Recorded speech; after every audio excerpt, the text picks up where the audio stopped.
Live from Maiden Bay, ABC Columbia News at 6. Well, good evening, and thank you for joining us tonight for ABC Columbia News at 6. I'm Alicia Barnes. Ben Hoover has the night off. Hit and miss rain across the Midlands today, so what can we expect this evening?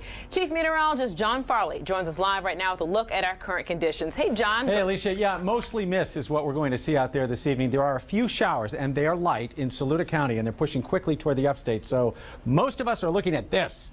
Not bad, huh? A little breezy as well, so let's give you a look at the current temperature. It's in the 90-degree range, which is a lot better than it has been. It still feels like 100 because there's some humidity in there, but that's going to drop as we go overnight. So a pleasant evening for us and a nice night for baseball. The Fireflies are in town tonight.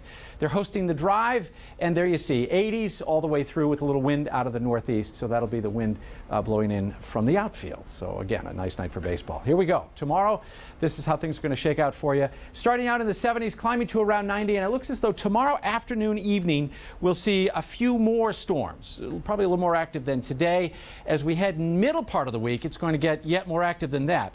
We'll talk about specifics, and in terms of temperatures, I think you won't mind them. We'll go over that coming up in just a bit. Thank you so much, John. Grounded. A major power outage causes travel headaches across the country and right here in the Midlands. Delta Airlines says it experienced large-scale cancellations today after a global computer system outage.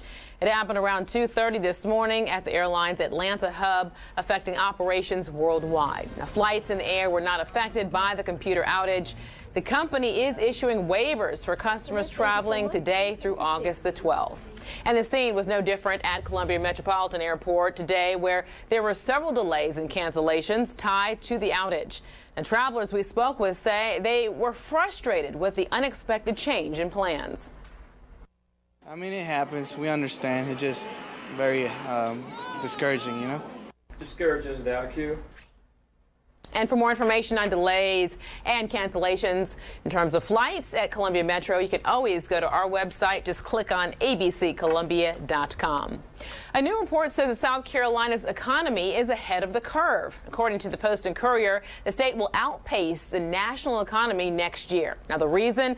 The Port of Charleston, coupled with the development along the I-85 corridor in the upstate. Now, the report predicts that businesses in South Carolina will add more than 100,000 jobs by the end of 2017. There is a new woman in charge of the state's workforce. This afternoon, Governor Nikki Haley named Emily Farr director of the Department of Labor, Licensing and Regulation. Now, Farr is an attorney who specializes in employment law at the Columbia firm of Hainsworth, Sinkler and Boyd. Governor Haley says Farr has the experience and the expertise needed to take over the department.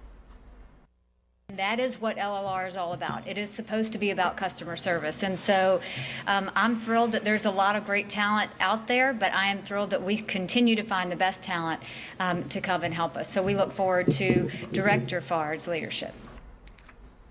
Also at today's news conference, Governor Nikki Haley reaffirmed her support for Republican nominee Donald Trump, even though she says that she found some of his most recent comments, quote, personally offensive. All right, talking politics now. Donald Trump turns his focus to the economy. In Detroit this afternoon, he outlined his plan to boost jobs and cut taxes. ABC's Karen Travers has the very latest on the campaign trail. Is this a reset for Donald Trump? In Detroit today, the Republican nominee unveiling an economic plan that his campaign says includes the biggest tax reforms since Ronald Reagan. I want to jumpstart America, and it can be done. And it won't even be that hard. Trump wants to repeal and replace Obamacare, limit taxes on businesses to 15%. After a week of constant controversy, it's no surprise Trump's shifting his focus. A new ABC News Washington Post poll is brutal for the Republican nominee. Hillary Clinton extending her lead by 8 points, and her support among women is at its highest level yet. 2/3 of Americans say Trump has the wrong temperament to be president. Almost as many say he's unqualified and untrustworthy. Over the weekend, Trump using Clinton's own words to attack her truthfulness about her email server. I may have short-circuited it, and for that, I will try to clarify. She is a totally unhinged person. She's unbalanced. And remember that Never Trump movement?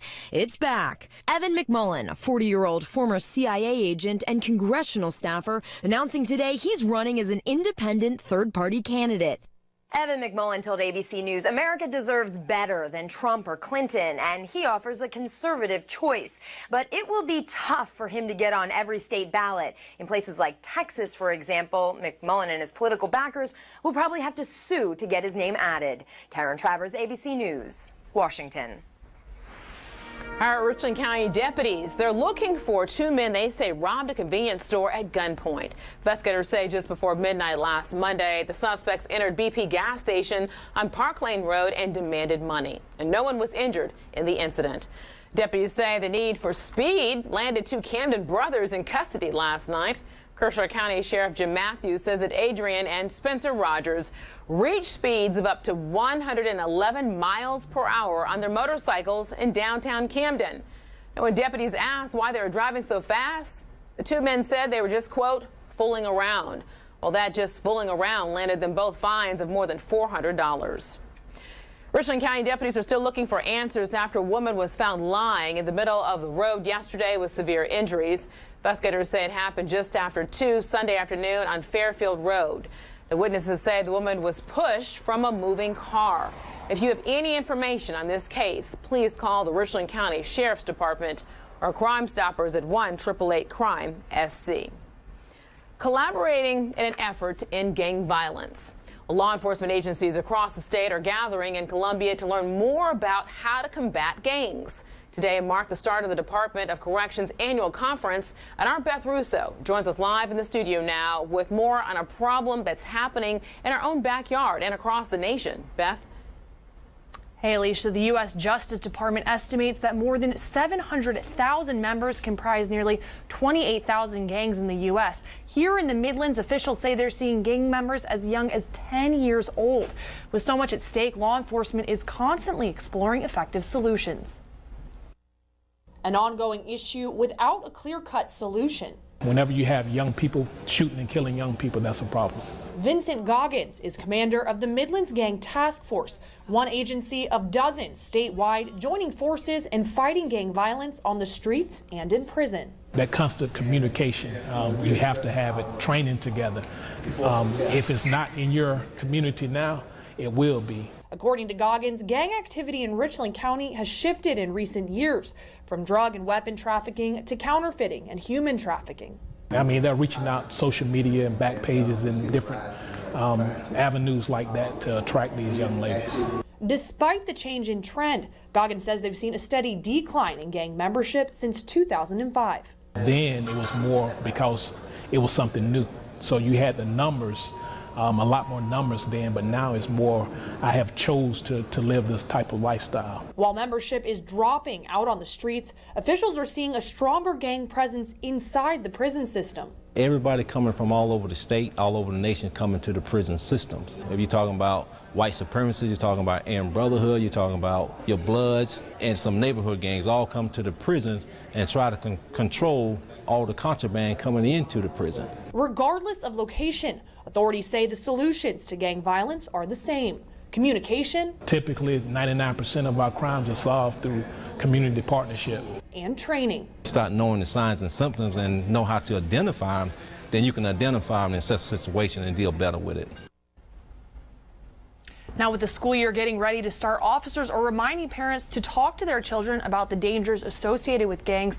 There are also several school resource officers in attendance at this week's conference, which will continue through Thursday. Live in the studio, Beth Russo, ABC Columbia News.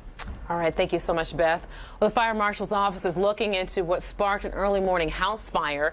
Firefighters responded to this home on Part Ridge Circle at 2 o'clock this morning. Investigators say there were no injuries, but 3 people were displaced. The home was a complete loss.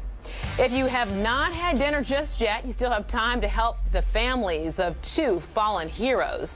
A fundraiser is underway tonight until 8 o'clock this evening at the Texas Roadhouse. Locations on Two Notch Road and Columbiana Drive. Well, this evening, Texas Roadhouse, the restaurant, will donate 10% of its food sales to the families of Staff Sergeant Charles Judge and Sergeant Jonathan Prenz. You may remember the two were killed while trying to protect a woman who was being beaten at the Frayed Knot Bar and Grill last month. Well, we hope you stay with us, because up next, fresh hot pizza from a machine. Plus, a young girl from the Midlands is cooking up something very big for the Food Network. We hope you stay with us for more ABC Columbia News at 6.